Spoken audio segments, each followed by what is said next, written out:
काँग्रेस नेते राहुल गांधी मुंबईत दाखल होताच भिवंडी कोर्टाकडे रवाना। राहुल गांधी थोड्याच वेळात भिवंडी सत्र न्यायालयात पोहोचतील।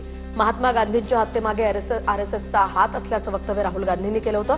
त्या संदर्भात कोर्टात आज नवीन जामीनदार सादर केला जाणार। हर्षवर्धन सपकाळ हे नवीन जामीनदार असणार। ठाण्यामध्ये राहुल गांधींना काळे झेंडे दाखवले। भाजप युवा मोर्चाच्या कार्यकर्त्यांनी काळे झेंडे दाखवत केली घोषणाबाजी। संजय राऊत आज सकाळी 11 वाजता मालेगाव कोर्टात हजर राहणार। मंत्री दादा भुसेंचा संजय राऊतांविरोधात अब्रू नुकसानीचा दावा। या संदर्भात मालेगाव कोर्टात राऊतांचा जबाब नोंदवला जाणार।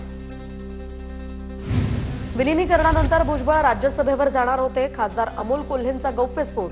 तर आता मात्र राजकीय रणनीतिकार राज्यसभेवर जाण्याच्या चर्चा होत असल्यानं ते अस्वस्थ असावे। भुजबळांसंदर्भात कोल्हेंचं वक्तव्य। भुजबळांची अनेक वर्षांपासून दिल्लीमध्ये जाण्याची इच्छा। भुजबळांसाठी राज्यसभा योग्य सदन। राऊतांचं भाष्य। तर हे मोठमोठे विषय आम्हाला कळत नाही। अमोल कोल्हेंच्या दाव्यावर चंद्रकांत पाटलांचं प्रत्युत्तर। महायुतीचे 7 पैकी 6 लोक निवडून येणं पक्क। एक जागा विरोधकांना मिळेल ती कुणाला द्यायची हा त्यांचा प्रश्न। राज्यसभेच्या निवडणुकीवरून फडणवीसांचं भाष्य। तर ही जागा शिवसेनेचीच। राज्यसभेच्या जागेवरून आदित्य ठाकरे ठाम। तर काँग्रेससोबत कोणतीही चर्चा झाली नाही। आदित्य ठाकरेंची स्पष्टोक्ती। लाचलुचपत प्रतिबंधक विभागानं मंत्रालयामधून जिरवाळांच्या कार्यालयातील सीसीटीव्ही फुटेज ताब्यात घेतले। ठोस पुरावे मिळवण्यासाठी लाचलुचपत प्रतिबंधक विभागाचे प्रयत्न सुरू। दरम्यान मंत्रालयातील कंट्रोल रूममध्ये जाऊन सीसीटीव्ही फुटेज जमा केल्याची माहिती। आमदार रोहित पवार यांची सकाळी 11 वाजता पत्रकार परिषद। शरद पवार यांच्या दिल्लीतील निवासस्थानी पत्रकार परिषद होणार। दिलदार असलेल्यांकडूनच अपेक्षा ठेवावी। आदित्य ठाकरेंविरोधात उमेदवार न देणं याला म्हणतात मोठं मन। ठाकरे सेना मनसेतील स्वीकृत नगरसेवक पदाच्या या मुद्द्यावर संतोष धुरींची टीका। तर अर्थसंकल्पीय अधिवेशन सुद्धा विरोधी पक्षनेत्याविनाच होणार। विधानसभेनंतर आता विधान परिषदेतील सुद्धा विरोधी पक्षनेते पद रिक्तच। अंबादास दानवेंची सदस्यता संपुष्टात आल्यामुळे परिषदेतील पदही रिक्त। काँग्रेसचा सुद्धा 10% निकष पूर्ण होत नसल्यामुळे विरोधी पक्षनेते पदाचा दावा रखडला। बेस्ट उपक्रम तसंच बेस्ट कर्मचाऱ्यांचे प्रश्न सोडवण्यासाठी कामगार सेनेकडून मोर्चा काढण्याचा इशारा। कामगारांच्या पगारवाढीसाठी रस्त्यावर उतरून आंदोलन करणार। विधिमंडळ सभागृहात आवाज उठवणार। आमदार सचिन आहेर यांचा इशारा। संतोष देशमुख खून प्रकरणाची आज बीडच्या विशेष मकोका न्यायालयामध्ये सुनावणी। तर आरोप निश्चितीनंतर आज प्रथमच खून आणि खंडणी प्रकरणावर युक्तिवादाची शक्यता। पोलिसांच्या मदतीनं गाय वासरांची तस्करी चालते। पोलीस अधिकाऱ्यांना राजकीय संरक्षण असल्याचं दिसतं।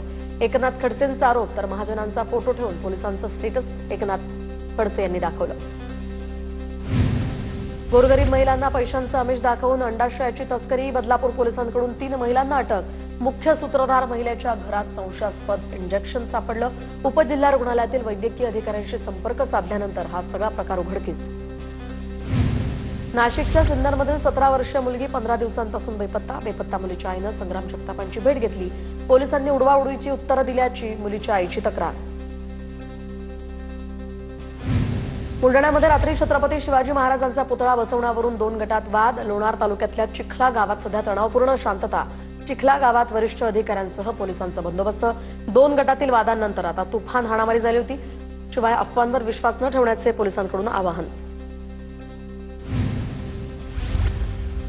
छत्रपती संभाजीनगरमध्ये कौटुंबिक वादातनं आईनंच केली मुलीची हत्या। तर रिक्षा चालकाच्या माहितीमुळे सगळा प्रकार उघडकीस आला। आई भारती साबळे मुख्य आरोपी। सावत्र वडील उमेश साबळे आणि मामा सुद्धा या गुन्ह्यात सह आरोपी। कौटुंबिक वादानंतर सासरच्यांना खोट्या गुन्ह्यामध्ये फसवण्याची प्रवृत्ती वाढली। हुंड्यासाठी छळाच्या प्रकरणात नागपूर खंडपीठाचं निरीक्षण। एका प्रकरणामध्ये न्यायाधीश प्रवीण पाटील यांच्याकडून सासरच्यांविरोधातील हुंड्यासाठी छळाचा गुन्हा रद्द। नाशिकच्या इगतपुरी कॉल सेंटर सीबीआय छापा प्रकरणी संबंधित नाशिक ग्रामीण पोलीस दलातील अधिकाऱ्यांची चौकशी झाल्याची माहिती। तर ऑगस्ट 2025 मध्ये इगतपुरीतील कॉल सेंटरवर सीबीआयनं छापा टाकला होता। अभिनेता रणवीर सिंग धमकी प्रकरणी मुंबई गुन्हे शाखेकडून हॅरी बॉक्सर विरुद्ध लुकआउट नोटीस जारी। धमकीच्या व्हॉइस नोटमध्ये 20 कोटींच्या खंडणीची मागणी। मुंबई पोलिसांनी धमकीच्या व्हॉइस नोटची माहिती हरियाणा पोलिसांना पाठवली आहे। कोल्हापुरात चहामध्ये विष घालून नातवानं केली चुलत आजीची हत्या। दागिने लुटण्यासाठी चहामध्ये विष घालून आजीची हत्या। विषारी चहा प्यायल्यानं आजी उमा भिवंगडे यांचा मृत्यू। आरोपी प्रेम भिवंगडेला पोलिसांनी ठोकल्या बेड्या। परभणीच्या बोरी गावात विनापरवाना छत्रपती संभाजी महाराजांचा पुतळा उभारल्यामुळे गुन्हा दाखल. तब्बल 46 जणांवर गुन्हा, तर 3 पोलिसांनी ताब्यात घेतलं. तर ना हरकत प्रमाणपत्र दिल्याचा बोरी ग्रामपंचायतीचा दावा. गुन्हे मागे घेण्यासाठी आज बोरी बंदची ही हाक. छत्रपती संभाजीनगरमध्ये शिवजयंतीच्या मिरवणुकीत गर्दीचा फायदा घेत चोरीच्या घटना. 12 महिलांची मंगळसूत्र आणि 3 तरुणांच्या साखळ्या चोरीला. क्रांती चौक पोलीस स्थानकात गुन्हा दाखल. अमरावतीमध्ये पुन्हा चोरी. चोरट्यांनी 3 घरं फोडली. संपूर्ण घटना सीसीटीव्हीत कैद. दरम्यान शहरात चोरीच्या घटनांमध्ये वाढ झाली आहे. रेवासा मार्गावरील देवी अपार्टमेंटमध्ये पहाटेच्या वेळी चोरी झाल्याची माहिती.